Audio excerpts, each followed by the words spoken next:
Title: The Most Poisonous Town in America, A Dangerous Legacy. In the heart of the United States, there's a town that once thrived but now sits as a shadow of its former self.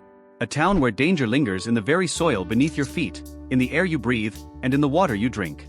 This is the story of the most poisonous town in America. Introduction to the town.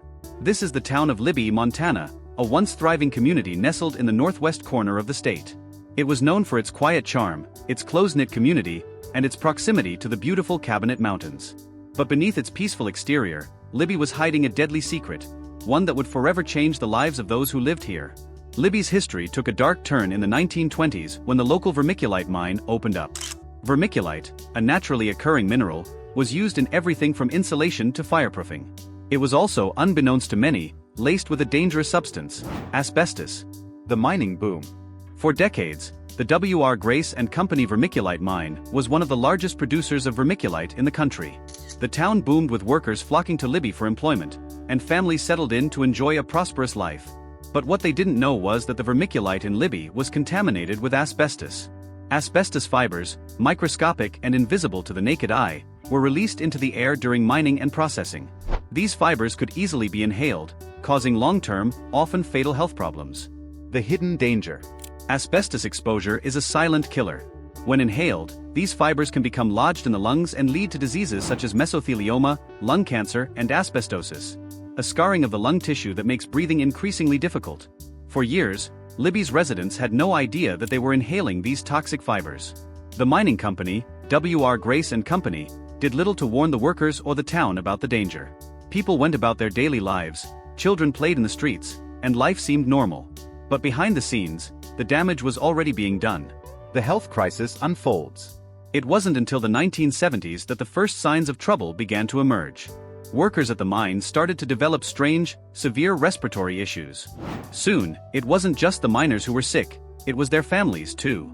The fibers had settled in the town's dust, carried by the wind, and even the homes and schools were contaminated. I remember playing outside, and you could see the dust rising.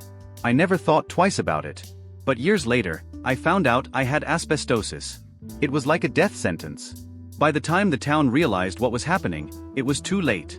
The asbestos contamination was widespread, and thousands of people had already been exposed. In total, over 400 people died from asbestos-related diseases, and more than 2,000 residents have been diagnosed with asbestos-related illnesses. The legal battle.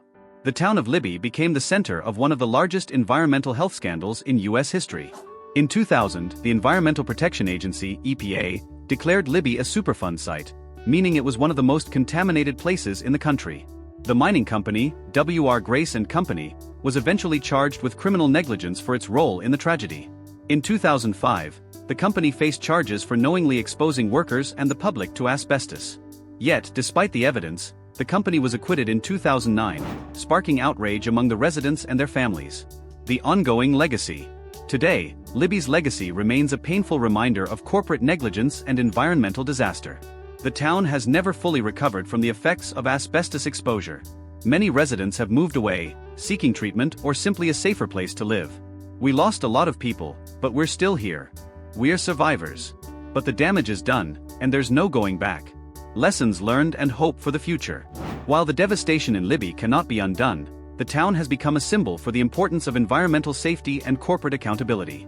The ongoing cleanup efforts, led by the EPA, continue to remove the contaminated soil, but the effects of this tragedy will be felt for generations. In the end, Libby's story serves as a cautionary tale, reminding us all of the dangers of unchecked industry and the importance of protecting both workers and the communities they live in.